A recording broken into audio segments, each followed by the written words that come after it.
Hey, welcome back for part 7. I sort of did some stuff without filming it.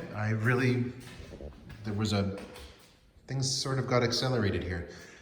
Obviously the bumper and the engine bay and the cooling system got put back in and tested. But yeah, mostly put it back together. I got my hydraulic press set up. I was gonna film that, but I don't know, I guess just got excited or something. That is a great tool, 20 tons, cheap. It was 200 bucks from Princess Auto, a hot buy. I got some accessories to go with it. I got this plate, which is great for holding up knuckles.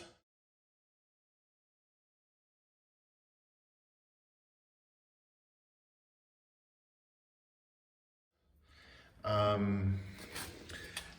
got that kit back there. Let me show you that. There we go. I picked up this front wheel drive kit, they call it, but it's got all these wonderful things to use with a hydraulic press. And that was just wonderful. I can't say enough about that. So that was enjoyable. So that got the wheel bearing done pretty quick. The reason why it is so satisfying to do this stuff yourself is that shops have to mark up the price. So they'll charge $50 for a single wheel bearing, plus labor. Whereas I got 2 wheel bearings for like $25, $30. I mean, I didn't get any extra hardware, but I don't need any extra hardware. You can reuse the circlip, you can reuse the nut. There's the old one, sort of falling apart. And I have another new one for the other side when it fails and not before it fails, because I'm doing this at home and I'll do it when I'm good and ready. Isn't that beautiful? For a fraction of the cost, so that was really satisfying. Sorry I didn't film that. That was a wheel bearing. When I did that, I noticed a lower ball joint boot had gone, so I just filled it with grease and put it back on, ordered that part. On the other side, there was an inner tie rod on the driver's side. There's your inner tie rod. And it had, let's see if I can do it. That's all out of play. So I got rid of that play. Had to pick up a new diagnostic cable. So I got a cheap diagnostic cable and got that working with VCDS Lite, and was able to use my laptop to fine tune the timing of the injection pump. That was fun. And fun as in it was finicky and satisfying when it was done. Oh, and there's also a brake pad that I'm waiting for before I can really take it out on the road. When I was doing the wheel bearing, one of the brake pads, did I save it? No. Yeah, imagine just taking the brakes off of the wheel bearing, one of the brake pads just separated from its backing plate. So did this wheel bearing, had to take a lot of stuff off, may have affected the alignment. And on that side I did the tie rod, definitely affects the alignment. That's the update portion of this video. Now, the actually doing something today portion, I want to show you this tool that you can make at home. So it is a 4-foot level with a couple of sockets on it. So this is my alignment checker. You can quickly use it in 2 ways. Check camber, putting it this way, and then tilting it out until it's horizontal, and measuring that gap at the top. Use some math, find out if your camber's within spec. I'm just eyeballing it. And then toe. Toe is super critical, right? That's if your wheels are pointing straight or not. To do that, you need some more parts of this tool. Something with a nice sharp edge, perhaps some metal plates that you may have found in a recycling bin at your previous employer. Lay those out. A good tape measure, I like to find one that measures in millimeters because they're actually finer than the graduations. Millimeters are finer than the 16ths. Is that 16 quarters, eighths? Yeah, 16ths of an inch. The millimeter ones are much closer together. You can see that. The millimeter graduations are much closer together, and I find a lot easier to use for this. So a good tape measure, a nice rigid 4-foot level with those little standoffs on it, and these plates, and watch what you can do. So watch what you can do with this. To measure toe, I simply put these on the rim of the wheel because that's a lot more accurate than a rubber tire. Get it nice and flat. And the nice thing about this is it actually has a magnetic strip on the inside of this level. It's not required, but it kind of sucks that plate right to it. Kind of, for consistency, I line it up at the end. Suck the plate to it. When everything's lined up, I hold the plate down, remove the level. Then I go to the back. Probably try to get this to run through the center of the wheel as well for consistency. Line the plate up there, hold the plate down, remove that. So just double check that I went through the center of the wheel on the front one. Yeah, that's where that is. Hold that down, pull this away. Do the other side and hold the plate down, pull the level away. Now do the front, towards the front.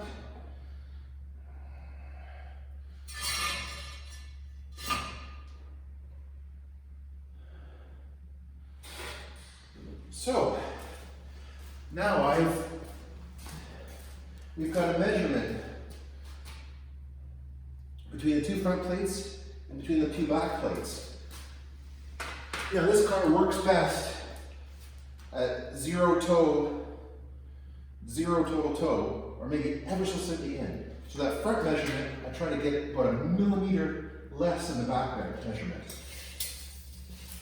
Let's measure. So the nice thing about these big heavy plates is your tape measure can grab the edge of the one that's on the other side. And if you're very gentle, it shouldn't slide across the floor. Don't bump anything.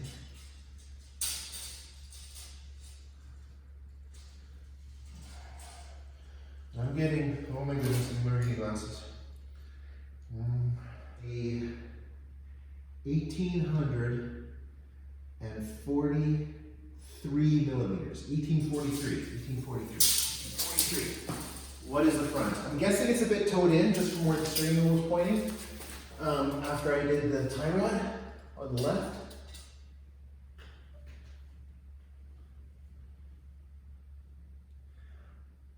What did I say? 1843? Yes, it is towed in because this front measurement is 1837. 37 to 43, 6 millimeters. So over that distance, whatever that is, not really important. Just know that I measured across the middle of this plate, 160 centimeters. Over the course of 160 centimeters, this triangle, which represents the toe of the front end, is out by 6 millimeters at the front. So it's 6 millimeters in. And that affects the steering wheel, and that affects your handling on the road. That'll make it not want to turn because it's like a skier going down the hill with the toes pointing in. You know, it's kind of hard to turn. If you want to be able to turn, you gotta go parallel and be able to do that. So anyway, now I can go to that inner tie rod, unscrew it a little bit, screw it in a little bit to pull the back of that wheel out. And I'm just gonna go one turn on the nut, or on the tie rod. One turn, and then see where we're at. I'm hoping I will need just a 15 and a 22 and some cardboard on the floor. I probably could have left myself some more room here, eh?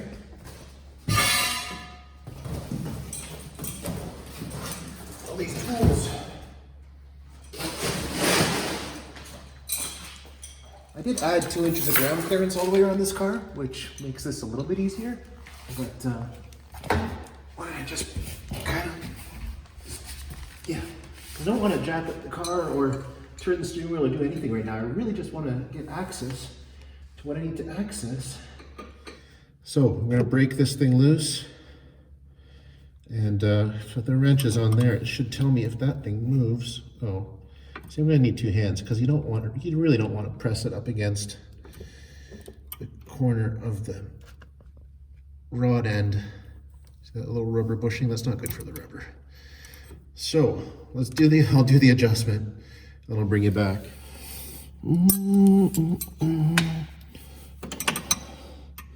Okay, so this nut has got to go up the shaft, and we have to remember which way I wanted to turn that shaft. Right now it's too far towed in. Let's break this loose first. Okay, it's broken loose. So right now it's too far towed in. So I want to bring it out, which means running this shaft into the tie rod 1 full turn, which brings the back of the tire in, sends the front of the tire out, bringing the toe back to where it should be, in theory. All right, 1 full turn. What did I say? In, brings the back of the tire out, front of the tire, back of the tire into the car. Yeah, in. 1 full turn in. Okay, let's loosen off that nut without getting covered in anti-seize. I'm gonna use the thing here. Loosen off the jam nut. And I'm going to run this 1 full turn in. So there's a 1/4. There's a 1/2.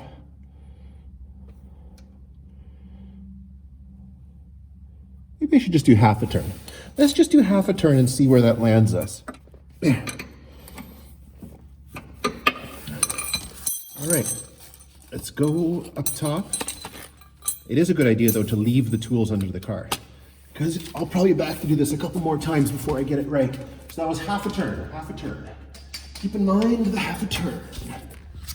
Now, both of these measurements will have changed, right? Because that wheel rotated, so the back should be a little bit smaller and the front should be a little bit bigger, and they should come in to meet each other at 0 toe, hopefully.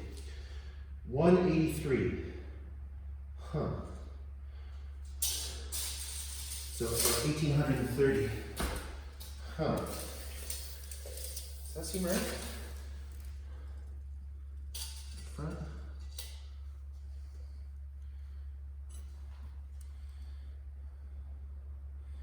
$1,840. Did I just overshoot that? I only did 1/2 a turn. And I overshot it.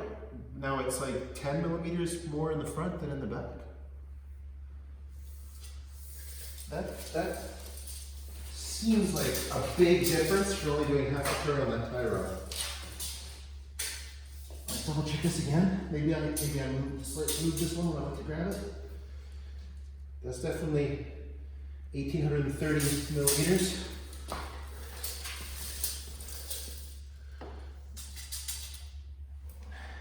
And that's 1,840 millimeters. Redo the measurement taking here, because that doesn't seem right.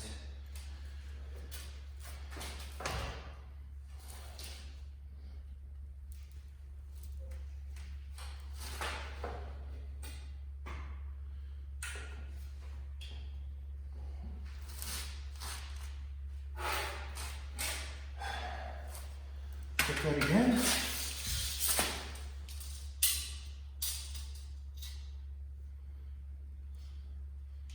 $1,840.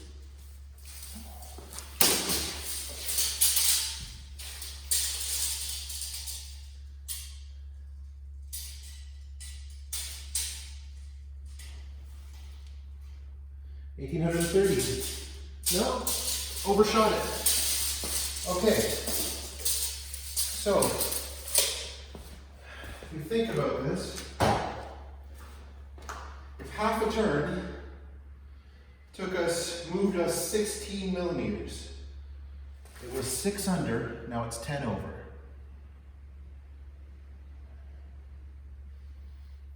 So half a turn moved this 16 millimeters. That's 16 millimeters difference that half a turn made.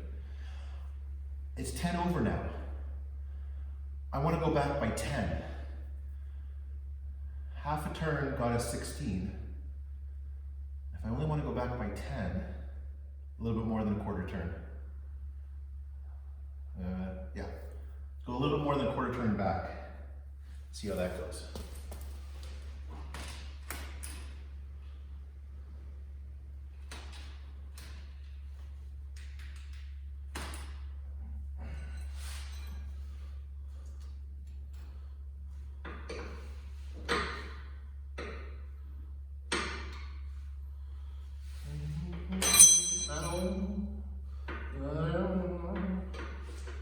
At least the lighting is good. I like good lighting under here.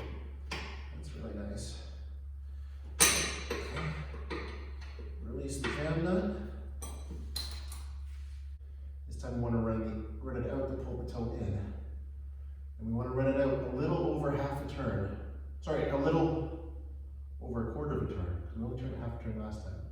Not quite half a turn, because we want to go from, we went from 6, we want to go back by 10 out of the 16 that we moved last time. So let's go out just over a quarter of a turn, a little bit extra, okay.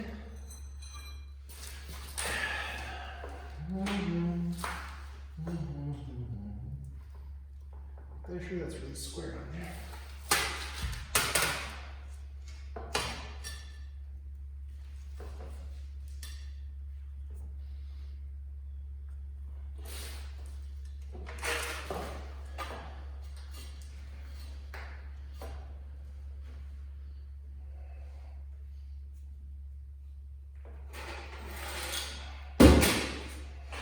What do we get this time?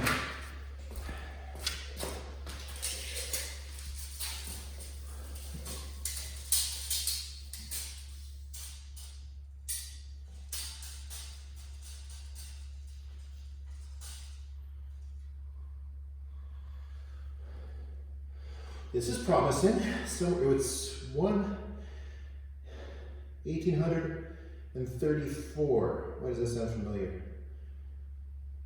1834 millimeters.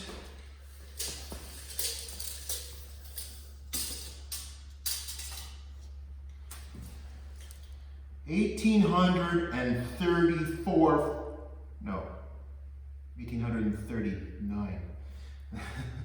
1839. So it's still towed out a little. We didn't go back far enough. 1839 versus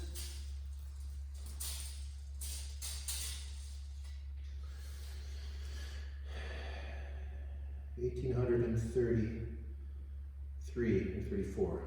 Got 5 or 6 millimeters. 5 or 6 millimeters the other way. Less than half a turn.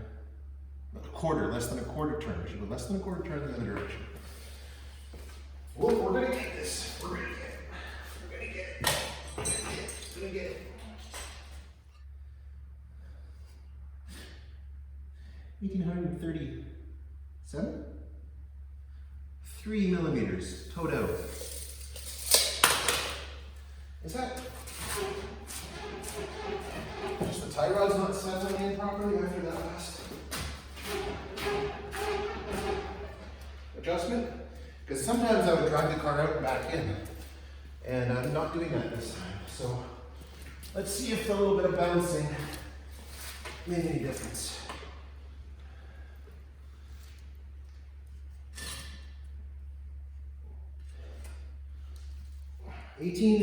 1,834.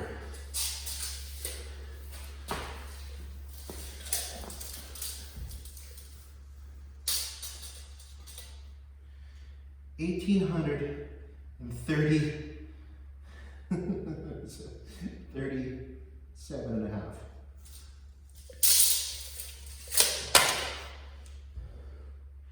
So we're 34, almost 4 millimeters towed out. If I want to move it 4 millimeters, and I know that half a turn moves at about 16 millimeters, I don't know that for sure, that was just my first measurement. 4 millimeters would be not a half, not a quarter, but an eighth. Moved 4 millimeters. Let's try to get an eighth of a turn.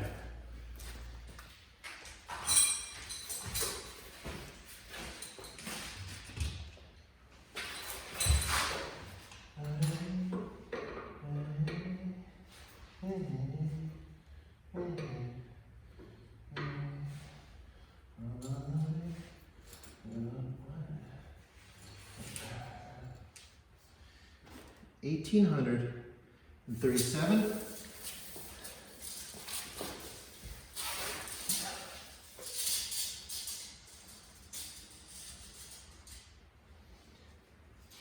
1,836.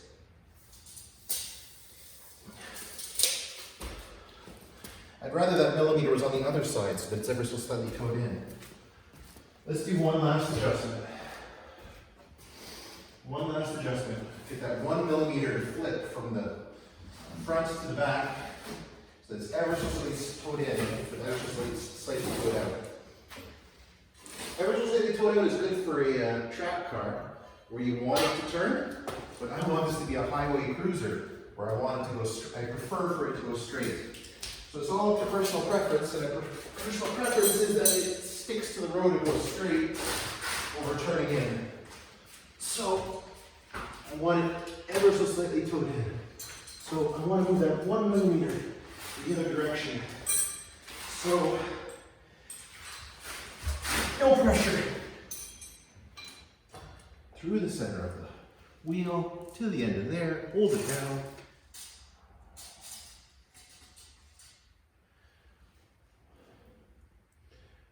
Oh, 1,836 and a half.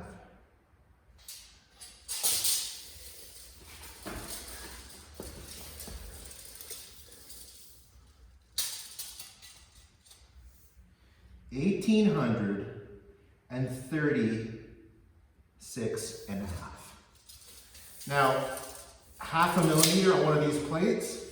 Luckily, these are pretty precise plates because they came from some very expensive Foxconn cabinetry. So they're very precise. They all have. There's no bends in them, right? They're nice and flat.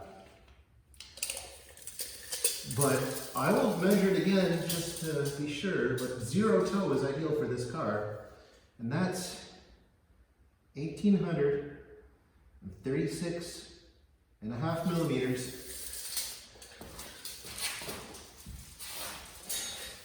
And this is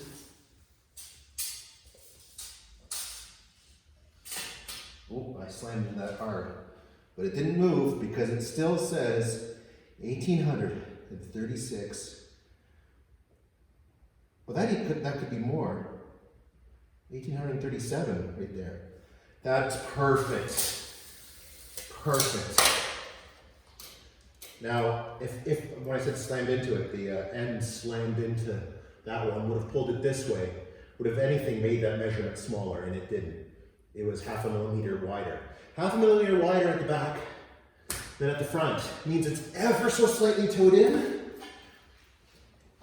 and ideal for this car. So that's how to do your alignment at home using a straight edge, some sockets to stand it off so that touches the wheels, gets a measurement that's far enough away that it can be more precise,